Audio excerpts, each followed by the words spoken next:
have a whole entire half of your DNA and family tree that's missing. But if you dig, you might discover, oh, actually my brother's with me at Vince. I didn't know. Right? So it is a very brave journey to embark on. To find out not just where you come from, but acknowledging that it's going to tell you who you are. So before we talk about the why, talk to us about what does that self-discovery journey look like when while you're opening yourself up to beautiful information, you might open yourself up to things you were not prepared to hear. That is true. So the first trip I made probably was to the Free State to see these places that our grandparents used to talk about. Senegal, Libertas, Oru. My grandfather actually was born in a place called Oru. And the most famous person to come out of Oru is, I think it was P.W. Gordon. Very proud. I think that was the other famous person to come out of Oru. And I think they were born the same year in 1914. So that part I enjoyed, rediscovering and discovering these places. There's a place called Rosenda where you went to primary school, let's say. And I didn't know what to expect. And I found the most beautiful Eastern Free State town.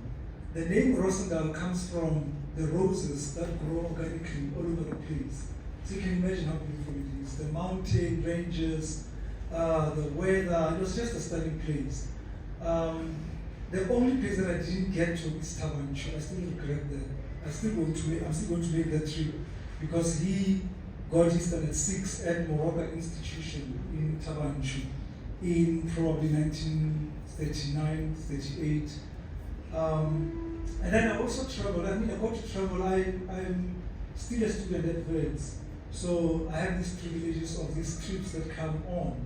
So I want to explain how I got to Paris because people might think that I had money to go to Paris. We're all looking at you thinking you had money. It was a grant from Vince that got me to go to Paris. And I got to a place called Boulevard Arago. This is the headquarters of the Paris Evangelical Mission that's been there since probably 1700s and still standing. And I managed to get in there. The trip did not yield the results I was looking for, so I didn't get much information. And language was also a barrier. I found people who don't speak English. Why did you not go there au parler français? No. The funny story is that people who know me know that I've always been studying French, probably since 2016. But I got there and I choked. I don't blame you because the French are not exactly like the most encouraging in certain places when it comes to the French. All I could master was bonjour. Bonjour. And it's like, I'm looking for the records. And I'm like, it was a mess. So, but I managed to get some letters from 1829 that were written by missionaries. There's one missionary I mentioned in the book, Samuel Roland. He was very instrumental in the creation of this Black Dutch Reformed Church. I argued in the book. So anyway, I got to see his writings, his letters from a place called Mutito, until he moved to Beersheba. These are all in the book. So when you read the book, it will make sense. And then I also got to see some letters written by Eugene Casales. So in 1833, King Moshoeshoe welcomed 3 missionaries to Tababusiu, Eugene Casales, Constant Gosselin, and Thomas R. Busset, as the original first generation missionaries that worked among the Basotho to civilize them and educate them.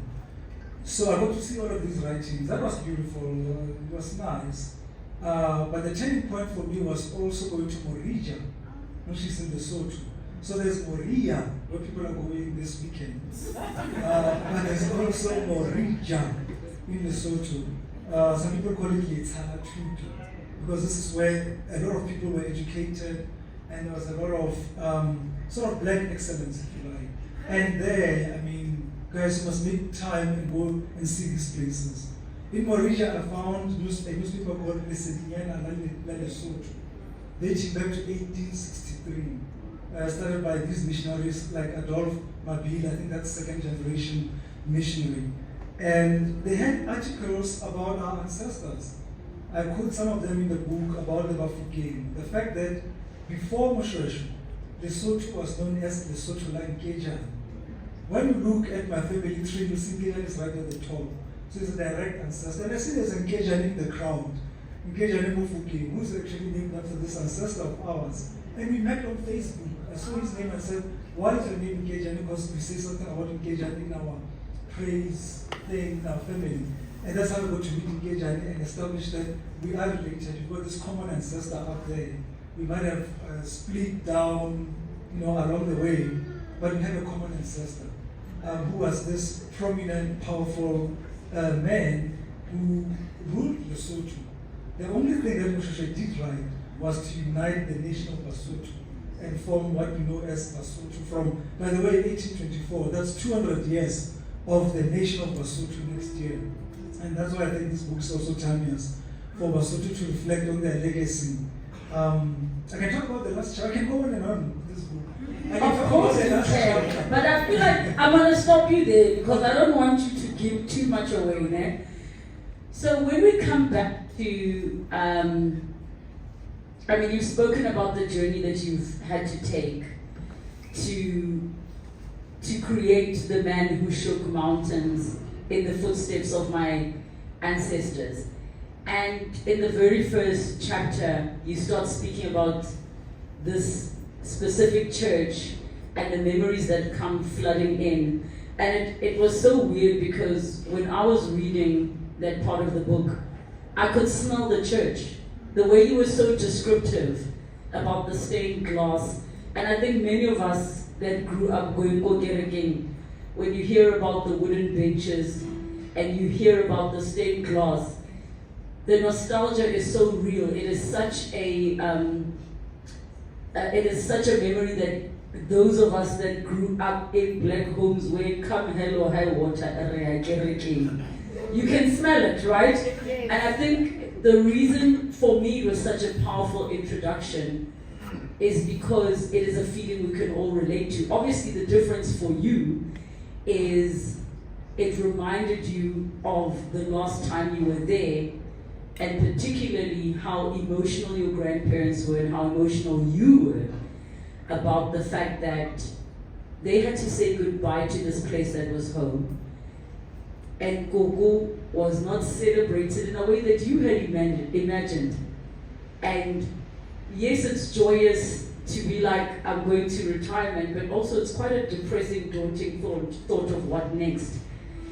And then you touched on the part of the Sunday school protocol area. You cannot go comfort somebody because started to do less than.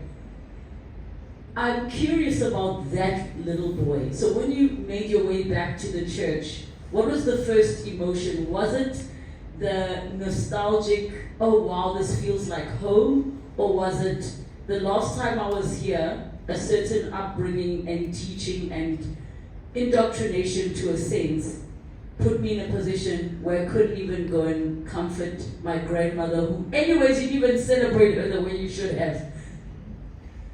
I think it's a bit of both. And by the way, before this launch here in Rosebank, we went to that church, my family and I. Some of them are here. I wish they could stand up. I don't know where they are. But we actually, the grandchildren. If you acknowledge yourself as a family member, one of you better come and do some praise. Ne? So prepare yourselves before I come to give a praise some Yes, so we went to that church for the first time as a family to worship and pray for the first time since 1984. That's almost 40 years. My uncle, who couldn't make it tonight, is about turning 82 this year. I quote him extensively in the book. The last time he was in that church, he had all his brothers and parents. Today he's the only one. He's the surviving son of my grandfather. So it was very emotional for him too. So, and it was a beautiful reunion. Lots of tears were shed. I know the MC of the day just cried through the program. So taking it back to my first time, which was 2019, when I went to that church, I mean, You know, by the way, Lesley is not telling you that she's also a grandchild of a minister of religion of the same Dutch Reformed Church. She just was not baptized there, she's a grandchild. So when she sees this, when you see these churches, for me at least, our grandfather built this church in 1956. So when we see it, we see his works.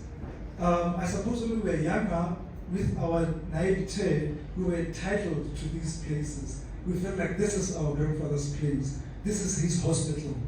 My son always says, why don't you go back to that hospital so that they pay you and you make money out of that hospital? And he can't understand that it's now owned by the government, the intricacies of government. That's the next book.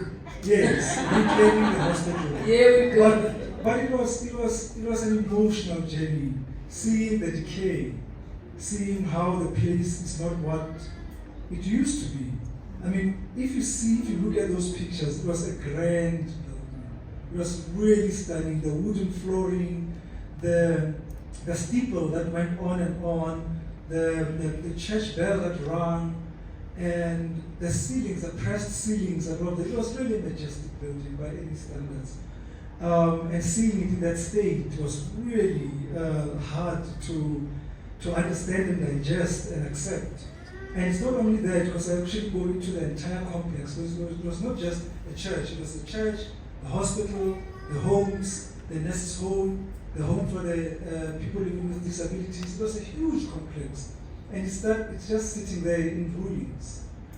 There's a part where I talk about the hall, where we used to have beauty pageants and dances, all the entertainment of the 70s and 80s.